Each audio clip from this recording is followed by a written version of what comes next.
এই মেডিকেল কলেজটির প্রথম নাম হয়েছিল বেগম খালেদা জিয়া মেডিকেল কলেজ ও শহীদ সোহরাওয়ার্দী হসপিটাল। যেরকম স্যার সলিমুল্লাহ মেডিকেল কলেজ ও মিটফোর্ড হসপিটাল আছে, ঠিক একই আলোকে বেগম খালেদা জিয়া মেডিকেল কলেজ একটা নতুন মেডিকেল কলেজ ছিল। কিন্তু পরবর্তীতে এই পলায়নকৃত স্বৈরাচার দে চেঞ্জ দি নেম, কিন্তু আল্লাহর অশেষ মেহেরবানি আজকে সেখানে তারা আজকে নেই। আপনারা আজকে অনুষ্ঠান করছেন এবং তাদের স্বৈরাচারের এই পলায়নের পর থেকে দেশের মানুষ যেমন মুক্ত হয়েছে, আপনারাও মুক্ত হয়েছেন। এবং সোহরাওয়ার্দী মেডিকেল কলেজ আজিজ ভাই যখন এটার প্রিন্সিপাল ছিলেন, তার পরবর্তীতে প্রতিবার বাংলাদেশের মেডিকেল কলেজের শিক্ষার দিক দিয়ে Suhrawardy medical college, Dhaka medical college, sir Salimullah medical college বা পুরনো মেডিকেল কলেজগুলোর সাথে সাথে সমান তালে একইভাবে অন্যান্য পুরনো মেডিকেল কলেজের সাথে তাল রেখে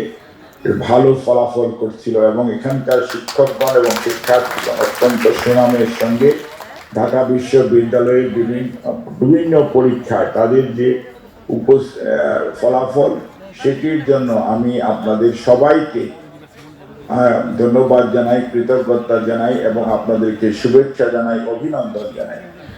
এবং শিক্ষক মন্ডলী সহ ছাত্র ছাত্রী, কর্মকর্তা কর্মচারী ভাই বোনদেরকে আপনাদের উপস্থিতি এবং আপনাদের প্রচেষ্টা এবং আপনাদের যে শিক্ষার প্রতি অনুরাগ, এই জন্যই কিন্তু এখানকার চিকিৎসা সেবা এবং চিকিৎসা শিক্ষা দুটিই কিন্তু যে উদ্দেশ্যে মেডিকেল কলেজটি দেশনেত্রী বেগম খালেদা জিয়া করেছিলেন, সেই উদ্দেশ্যটি সফল হচ্ছিল এবং হচ্ছে।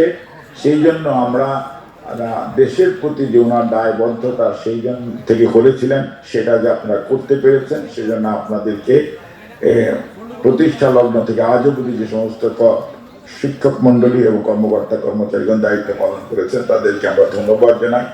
আর এই ধরনের একটি ইফতার আমার মনে হয় যে সম্মিলিতভাবে সবাইকে নিয়ে আজকে এটা একটা নতুন উদ্যোগ। আমাদের দরকার একটা ঐক্যবদ্ধ অবস্থান, কারণ স্বৈরাচার পলায়ন করেছে, স্বৈরাচারের দুঃসরবার হয়ে গিয়েছে এবং স্বৈরাচারের হাতে আপনারা শুনেছেন গতকালকে প্রধান উপদেষ্টা মহোদয় বলেছেন $283 বিলিয়ন তারা পাচার করেছে, অর্থাৎ তারা লুণ্ঠন করেছে বাংলাদেশের অর্থনীতি। কাজে they have got enough money to create the confusion and the rumour. এবং যেটা আপনারা গত কয়েকদিন যাবৎ দেখছেন বাংলাদেশে যে সকল ঘটনা ঘটছে, সংঘবদ্ধতাই পারে মাত্র তাদেরকে প্রতিহত করতে। এবং আমাদের ঐক্যবদ্ধ প্রচেষ্টার মাধ্যমে 31 দফার আলোকে ইনশাআল্লাহ আমরা বাংলাদেশে আগামী দিনে বাংলাদেশ জাতীয়তাবাদী দলে যে কর্মসূচি, সেটা বাস্তবায়নের জন্য দেশের মানুষকে সম্পৃক্ত করব, তাদের ভালোবাসা অর্জন করে মানুষের আস্থার মাধ্যমে ইনশাআল্লাহ আগামী জাতীয় নির্বাচনে দেশ সেবার সুযোগ সৃষ্টি হলেই কেবলমাত্র 31 দফার মাধ্যমে দেশের সকল সেক্টরে একটি সুশাসন, একটি মানবাধিকার পূর্ণ, একটি আইনের শাসনপূর্ণ রাষ্ট্র ব্যবস্থা প্রতিষ্ঠিত হবে, যেখানে বিভেদ বৈষম্য কমে যাবে এবং মানুষের অধিকার আদায় হবে। অধিকার বঞ্চিত মানুষগুলো তাদের অধিকার ফেরত পাবে এবং যাদের প্রতি প্রতিশোধমূলক ব্যবস্থা গ্রহণ করা হয়েছিল, যারা ক্ষতিগ্রস্ত হয়েছিলেন, যারা বিভিন্নভাবে স্বৈরাচারের যারা নিষ্পেষিত হয়েছিলেন, তারা তাদের প্রত্যেকটা ঘটনার বিচার পাবেন ইনশাআল্লাহ। আর আজকে আমরা এই ইফতারের পূর্বে বিএনপির প্রতিষ্ঠাতা শহীদ রাষ্ট্রপতি জিয়াউর রহমান বিদ্যুতের জন্য আমরা দোয়া করব, আল্লাহ ওনাকে জান্নাতে সর্বোচ্চ স্থান দান করুক। আরাফাত রহমান কোকো সহ বিগত আন্দোলন সংগ্রামে শহীদ হয়েছেন যারা, তাদেরকে আল্লাহ বেহেশত নসিব করুক। আর যারা আন্দোলন সংগ্রাম করতে গিয়ে পঙ্গুত্ব বরণ করেছেন, সেই সমস্ত মানুষগুলোর পাশে দাঁড়ানো আল্লাহ আমাদেরকে তৌফিক দান করুক।